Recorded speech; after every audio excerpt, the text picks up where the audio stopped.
अज़लान, तुम अपने बाबा का वादा पूरा करके इनके दिल से एक बहुत बड़ा बोझ उतार रहे हो बेटे। सबको वहाँ से जाता देख आसमा बेगम ने अपने बेटे से बात करके इसकी परेशानी कम करना चाहिए ताकि वो थोड़ा रिलैक्स हो सके।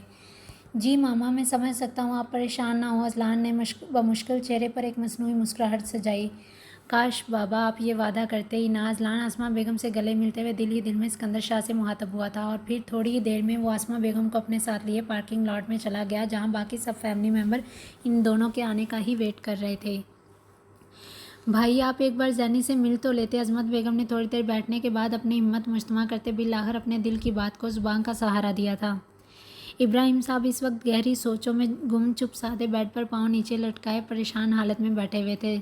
जैनी बहुत हसास है भाई, मुझसे इसकी ये हालत देखी नहीं जा रही। सारा बेगम का दिल कट कर टुकड़ों में तब्दील हो गया, पर वो कर भी क्या सकती थी। पिछले 3 दिनों से वो लोग जिस कदर अजियत का शिकार हो रहे हैं उनकी खुद हिम्मत नहीं बन रही थी, मगर जैनी की हालत का सोचते हुए उनकी आंखों में बेइख्तियार ढेरों आंसू दर आए थे। मैं यहाँ आ गया हूँ ना, यही बहुत है इसके लिए। इब्राहिम साहब ने ये बात किस कदर मुश्किल और अजियत भरे लहजे में कही थी ये सिर्फ वही जानते थे। उनकी जान से प्यारी बेटी जो इनकी शादी के तकरीबन 10 साल बाद पैदा हुई थी, उनकी इस बेटी की एक हरकत ने इनकी ज़िंदगी यकसर बदल कर रख दी थी। जिस बेटी को वो अपनी आंखों से एक पल के लिए भी ओझल नहीं होने देते थे, आज उसी बेटी को वो एक नज़र तक देखने के रवादार नहीं थे, क्योंकि वो जानते थे अगर वो इसे देखेंगे तो कमज़ोर पड़ जाएंगे। इसलिए उन्होंने अभी तक इससे सही से बात तक नहीं की। आज वो अपने दिल के हाथों मजबूर होकर हरगिज़ कमज़ोर नहीं पड़ना चाहते थे। आहत भाई साहब का मैसेज आया, लड़के वाले आ गए, मैं नीचे जा रहा हूँ, आप लोग ज़ैनब को ले आओ। आहत साहब का मैसेज देखते इब्राहिम साहब अपनी जगह से उठकर दो टोक लहजे में कहते वहाँ से चले गए। बादल न खास्ता अजमत बेगम सारा बेगम को लिए जैनी के कमरे की तरफ चल दी। बारात के यहाँ होटल में पहुँचने पर इब्राहिम साहब और आहत साहब ने मिलकर सबको वेलकम किया था। फिर आहत साहब इन सबको अपने साथ लिए शानदार स्टेज की तरफ चले गए, जो बिलखसूस अज़लान और इसकी फैमिली के लिए मुख्तस किया गया था। जब इब्राहिम साहब अज़लान से मिले तो शर्मिंदगी के मारे इनकी आंखें थोड़ी नीचे झुकी हुई थी और दूसरी तरफ अज़लान भी इनकी आंखों में सही से देख नहीं पाया, क्योंकि वो नहीं चाहता था कि इब्राहिम साहब अज़लान की आंखों में झांक कर इनमें छुपी सच्चाई फ़ौरन जान लें। वो इन्हें मज़ीद परेशान नहीं कर सकता था। बात और हालात चाहे जो भी हों, वो बड़ों की इज़्ज़त करना कभी नहीं भूलता था। ये खसूसियत शुरू से ही इसकी शख्सियत का एक अहम खासा रही थी। बाबा जानी, स्टेज कितना प्यारा लग रहा है ना। आहिल ने आलियान की तवज्जो भी स्टेज की तरफ मबजूल करवाई। पूरा स्टेज गुलाबी रंग के फूलों से भरा पड़ा था। आलियान ने हाल के एतराब में सरसरी निगाहें घुमाकर देखी तो इसे भी हकीकतन सब कुछ काबिले दीद ही लगा था। दी डोल्डर ग्रैंड होटल वाकई अपने नाम का एक होटल था। हॉल के वस्त में एक खूबसूरत राहदारी थी जिसके दोनों साइड्स पर शीशे के बड़े बड़े डेकोरेशन पीसेस पूरी आबोताब से चमक रहे थे। इनमें कुछ तो मसनूई फूलों पर मुश्तमिल थे जिनसे निकलती मुख्तलिफ रंगों की इम्तजाज रोशनियाँ दिलकशी की एक खूबसूरत तस्वीर पेश कर रही थीं।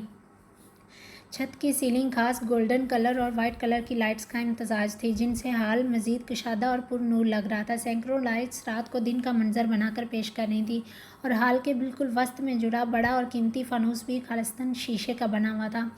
हॉल में ऑर्केस्ट्रा पर बजती म्यूज़िक की धुनें माहौल को अलग ही सुरूर बख्श रही थी। कुछ मनचले तो लुत्फ़अंदोज़ होने के लिए आंखें मूंदे धीरे धीरे झूम भी रहे थे। स्टेज के बिल्कुल सामने ऊपर को जाती सीढ़ियाँ भी रेड कारपेटेड थीं।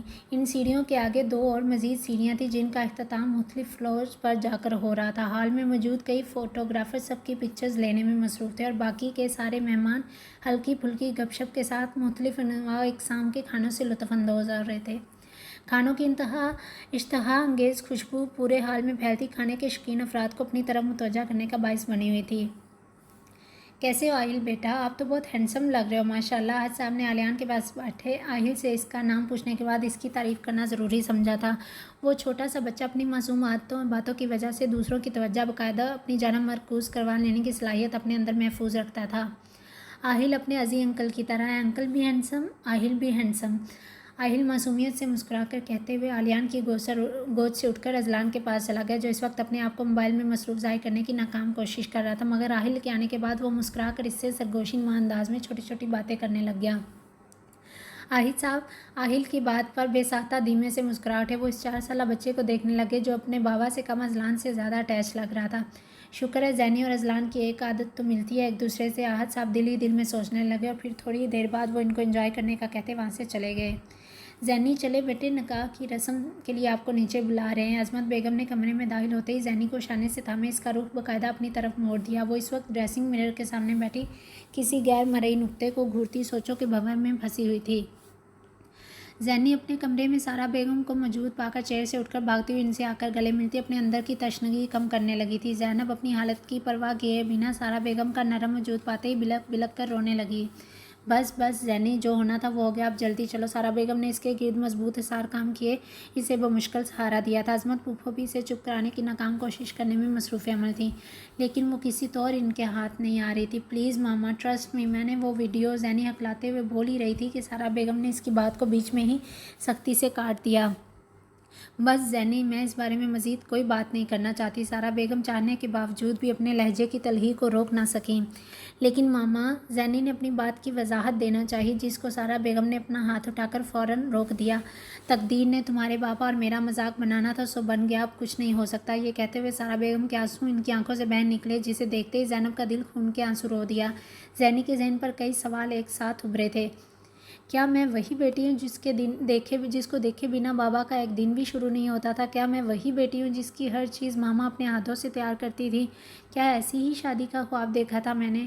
क्या इस सब में मेरी कोई गलती है, या फिर ये सब मेरी तकदीर के साथ खेला गया एक खेल? इस तरह के कई सवाल इसके जहन पर हथौड़े की मांद कारी ज़रबे लगा रहे थे। भाभी, आपको इस वक्त ज़ैनी को संभालना है, मगर यहाँ तो आप खुद ही इतना बिखर रहे हैं, कैसे चलेगा ये सब? अज़मत फूफो सारा बेगम को रोते देख रसान से समझाने लगी। अज़मत बेगम की बात पर सारा बेगम ने अपने रुखसारों पर बहते आंसुओं को साफ किया, फिर ज़ैनी को चलने का कहकर खुद अज़मत बेगम के साथ ज़ैनी का बाजू थामे इसे अपने साथ लिए कमरे से बाहर आ गई। ज़ैनब एक बेजान बुत की मांद खींची चली आई। इसको यही सोच ही अंदर से मार देने के लिए काफ़ी थी कि इसकी वजह से इसकी मामा और बाबा की आंखों में आंसू आ गए। इससे आगे का तो वो कुछ सोच ही नहीं पा रही थी।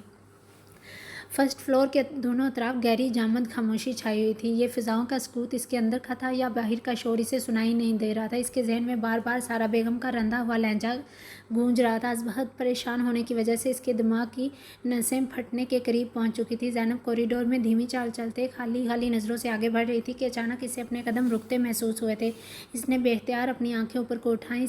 इस खूबसूरत एरिए के सामने से गुजरते हुए इसकी निगाह बेसाता सामने एक बड़े से पिलर पर नस्ब एक स्याह रंग के दराज कद मुजस्मे की तरफ उठ गई। इसके नीचे एक और पिलर पर एक बड़ी खूबसूरत घड़ी जड़ी हुई थी। मुजस्मे के ऐन ऊपर छत के साथ गोल्डन और वाइट कलर की रोशनियों से भरा एक फानूस लटका हुआ था। ये दिल फरेब रोशनियाँ स्याह रंग मुजस्मे को मज़ीद रोशन व मुनव्वर बनाकर पेश कर रही थी। इसे लगा वो मुजस्मा इसकी बेबसी पर हंस रहा है, जबकि इसके नीचे नज़र आती घड़ी इस पर गुजरते बुरे वक्त की वाज़िया निशानदेही कर रही थी। इसकी बचपन से आदत थी, जब भी किसी अच्छे आर्टिस्ट के अच्छे काम को देखती थी इसकी तारीफ़ ज़रूर किया करती थी, लेकिन आज इसे ये मुजस्मा सिर्फ इसकी बेबसी का मजाक उड़ाता महसूस हो रहा था। इसे खुद से मज़ीद नफ़रत महसूस होने लगी थी। इस एरिए के वस्त में पहुंचने पर दोनों अतराफ रेड कारपेटेड सीढ़ियाँ थीं। इनमें से एक पर चलते हुए बमुश्किल वो नीचे उतर रही थी। इसको ऐसा लग रहा था जैसे इसके कदम मन मन भर के हो रहे हैं, जिनका वज़न उठाना मुहाल साबित हो रहा था। और फिर बिल आखिर वो एरिया आ ही गया जहाँ जाना इसे ज़िंदगी का दुश्वार तरीन अमर लग रहा था। सीढ़ियों के बिल्कुल सामने मौजूद स्टेज को दूर से देखते इसके कदम पल भर के लिए लड़खड़ा से गए।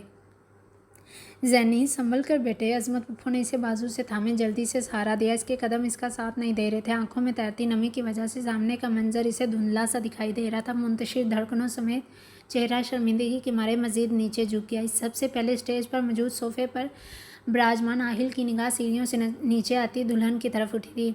अंकल अंकल, दुल्हन आ गई, वो देखें दुल्हन आ गई। आहिल ने हाथ के इशारे से बाकी सबको भी इधर मुतवज्जा किया। आहिल की आवाज़ पर सबकी नज़रें इस तरफ उठ गई, माँ सिवाय अजलान के जिसकी वो दुल्हन थी।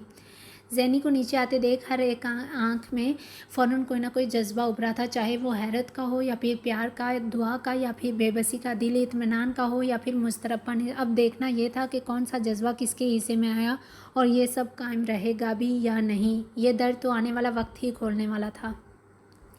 फोटोग्राफर्स और मूवी मेकर्स इधर से उधर घूमते मुख्तलिफ पोजेज से ज़ैनब की तस्वीरें खींच रहे थे। चमकती स्पॉटलाइट के बायस इसका चेहरा चांद की तरह चमक उठा था। ज़ैनब इस वक्त रेड कलर की एक मैक्सी ज़ेब तन किए हुए थे, जिस पर गोल्डन कलर की एम्ब्रॉयडरी हद से ज़्यादा जच रही थी। अब वो सीढ़ियों से नीचे उतरती सफ़ेद रंग के मार्बल से बने फर्श पर धीमी चाल चलती स्टेज की जाना बढ़ रही थी। इस वक्त वो एक ऐसे डरपोक बच्चे की मान लग रही थी जिसने डर के मारे अज़मत बेगम और सारा बेगम का हाथ सख्ती से थाम रखा था।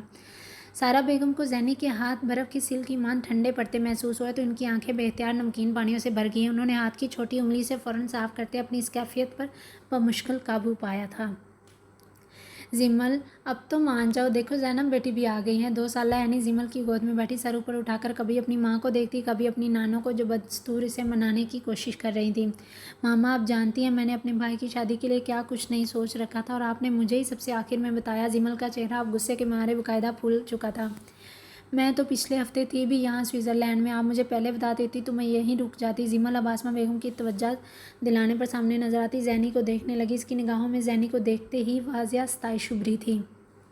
और आयशा भाभी, आपने भी मुझे नहीं बताया। जिमल आयशा भाभी को देखते गहरे दुख से बोल रही थी। अपने लाडले भाई की शादी में सबसे लेट पहुँचने का दुख इसे बार बार सता रहा था, इसीलिए तो इसका गुस्सा किसी तौर कम नहीं हो रहा था। मेरी जान, इतनी जल्दी में ये सब हुआ कि कुछ पता ही नहीं चला। आयशा भाभी ने इसे नरम लहजे में वजाहत दी थी। अब इतनी प्यारी और मासूम सी मनमोहनी सूरत वाली भाभी देखकर मुझे कुछ अच्छा लग रहा है। अभी तक तो मेरा इनसे तारुफ भी नहीं हुआ। जिमल को एक और बात सूझ गई। हम सब भी फर्स्ट टाइम देख रहे हैं। जिमल, निकाह के बाद इकट्ठे जाकर इनसे मिलेंगे। आयशा भाभी ने धीमा लहजा अपनाते इस हकीकत से पर्दा उठाया। माशाल्लाह, अजलान भाई के साथ बहुत सूट कर रही है ना। आयशा भाभी ने भी जैनी की तारीफ़ किए बिना रह ना सकी। जवाबन जिमल ने भी खुशदिली से मुस्कुराते इस बात में सर हिला दिया। जिमल को मगन देखकर आसमा बेगम के चेहरे पर आसूदा सी मुस्कुराहट धर आई। मामा, ज़रार क्यों नहीं आया? जिमल ने अतराफ में निगाह घुमाते ज़रार के पास जाना चाहा। वो हमेशा सबसे अलग थलग ही रहता था, इसलिए इसे तलाशने में जिमल को थोड़ा वक्त भी लगा। इसे आसपास मौजूद ना पाकर जिमल ने आसमा बेगम से इसकी बाबत दरियाफ्त की। उसके फाइनल एग्ज़ाम चल रहे हैं, वरना ज़रूर आता। आसमा बेगम ने इसको जवाब देने के साथ साथ ज़रार का नंबर डाल करके इसकी खैरियत भी मालूम कर ली थी, लेकिन जिमल इस जवाब से कुछ मुतमिन नहीं लग रही थी। ज़ैनब के स्टेज पर आने के थोड़ी देर बाद ही निकाह की तकरीब शुरू हो चुकी थी। ज़ैनब और अजलान एक साथ बैठे चांद और सूरज की जोड़ी लग रहे थे। अभी तक इन दोनों में से किसी ने भी नज़र उठाकर एक दूसरे को नहीं देखा था। अजलान का चेहरा इस वक्त किसी भी किस्म के एहसास से आरी लग रहा था। कोई भी इसके चेहरे को देखकर नहीं बता सकता था या वो इस वक्त खुश है या उदास। वो हमेशा से ही ऐसा था। वो अपने जज्बात हर एक पर अयां नहीं करता था। वो बिना किसी तासुर के सर झुकाए निकाह ख्वाह के कलमात खामोशी से सुन रहा था, जबकि दूसरी तरफ जैनी का बुरा हाल हो चुका था। अकेले में तो वो रो रही थी या फिर कोई ना कोई बात करते अपने दिल का बोझ हल्का कर रही थी, मगर अब इसके लफ्ज़ सख्ती से आपस में पेवस्त होकर रह गए थे। होटल में इतने सारे हीटर ऑन होने के बावजूद इसके हाथ पांव ठंडे पड़ चुके थे। इसकी चमकदार आंखें लबालब पानियों से भरी हुई थीं। वो अपने तेज़ी से उमड़ते आंसुओं को हलक के अंदर उंडेलने की कोशिश कर रही थी। इसकी आंखों के पपोटे मसलसल रोने के बाद सूजन का शिकार हो चुके थे। अजलान को देखना तो फिर बहुत दूर की बात थी। वो तो अपने वालिदैन की आंखों में भी नहीं देख पा रही थी। इस वक्त इसे अपना बेगुनाह होते हुए भी गुनाहगार लगने लगा था। दिल की धड़कनें बुरी तरह मुंतशिर हो रही थीं। इसकी सांसें हद से ज़्यादा घबराहट होने के बायस बेतरतीबी का शिकार हो चुकी थीं। जिस कदर तेज़ी से इसका दिल धड़क रहा था, इसको ऐसा महसूस हो रहा था कि अभी इसका दिल हलक से उछलकर बाहर आ जाएगा। तभी से निकाह ख्वाह की आवाज़ अपनी समातों में सुनाई देना शुरू हुई थी। ज़ैनब इब्राहिम, आपका निकाह अजलान सिकंदर शाह के साथ बवज़ हक महर सिक्का राजुल वक्त तय पाया कि आपको कबूल है। निकाह ख्वाह के अल्फाज ने ज़ैनब को सोचों से आज़ाद कर दिया था। इसने सर उठाकर एक नज़र सामने खड़े इब्राहिम और सारा बेगम पर डाली, जो इस वक्त नम आंखों से इसे ही देख रहे थे। निकाह ख्वाह के दोबारा यही अल्फाज दोहराने पर अजमत पुप्पो ने ज़ैनब के शाने पर सोफ़े की पूँछ से हाथ रखा, जिससे वो उधर मुतवज्जा हुई थी। कबूल है। ज़ैनब के हलक से घुटी घुटी सिसकी नुमा आवाज़ बरामद हुई थी। ऐसा महसूस हो रहा जैसे किसी गहरी खाई में जाकर अल्फाज बोले गए हों। ज़ैनब के बाद अजलान ने भी यही कलमात दोहराए थे, जिसके कुछ देर बाद हर तरफ मुबारक सलामत का शोर गूंज उठा। हर कोई स्टेज पर आकर मुबारकबाद दे रहा था। अजलान अपने भींचे हुए लब्बों के साथ मुबारकबाद वसूल कर रहा था। यूं पल भर में ही ज़ैनब इब्राहिम से ज़ैनब अजलान सिकंदर शाह बन चुकी थी। कुछ ही लम्हों ने इसकी पहचान बदल कर इसे नई पहचान दे दी। अजलान खड़े होकर सबसे मुसाफा कर रहे थे, जबकि जैनी की निगाह दूर खड़े सिर्फ अपने मामा और बाबा पर थी, जिनकी आंखों में तेज़ी से आती नमी देखकर इसका दिल हज़ार टुकड़ों में बंटकर रह गया। अजलान अपने एक दोस्त के हमरा स्टेज से नीचे उतरता अपने बाकी दोस्तों के साथ जाकर बात करने में मसरूफ़ हो गया। तभी जैनी के बाद 2 शोख चंचल सी लड़कियां अपने बच्चों समेत आकर मुस्कुराते हुए मुसाफा करने के साथ साथ अपना तारुफ भी करवाने लगी थीं। भाभी, मैं आपकी इकलौती नंद जिमल और ये मेरी भाभी आयशा। जिमल ने आयशा भाभी के साथ मुस्कुराते हुए अपना तारुफ भी करवाया था। एक्चुअली ये मेरी भाभी हैं और मैं इनकी भाभी। आयशा भाभी ने भी मुस्कुराते हुए साथ बैठकर अपना तारुफ करवाया।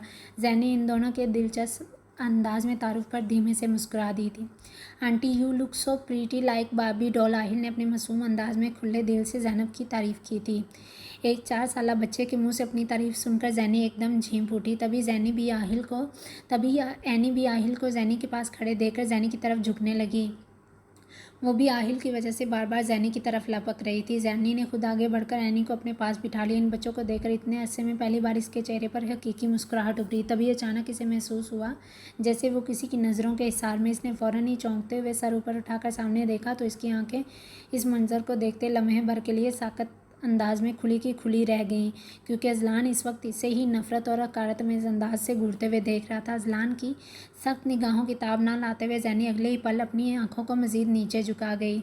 इसका इस कदर तहकीर अमेज़ अंदाज देखते कब वो होशो-गुश से बेगाना होकर नीचे गिरती चली गई, इस बात का अंदाज़ा इसे खुद भी नहीं हुआ था। जब इसके हवास इसका साथ छोड़ रहे थे तब इसे एक साथ बहुत सी आवाज़ें और धुंधलके साए खुद पर झुके महसूस हुए थे।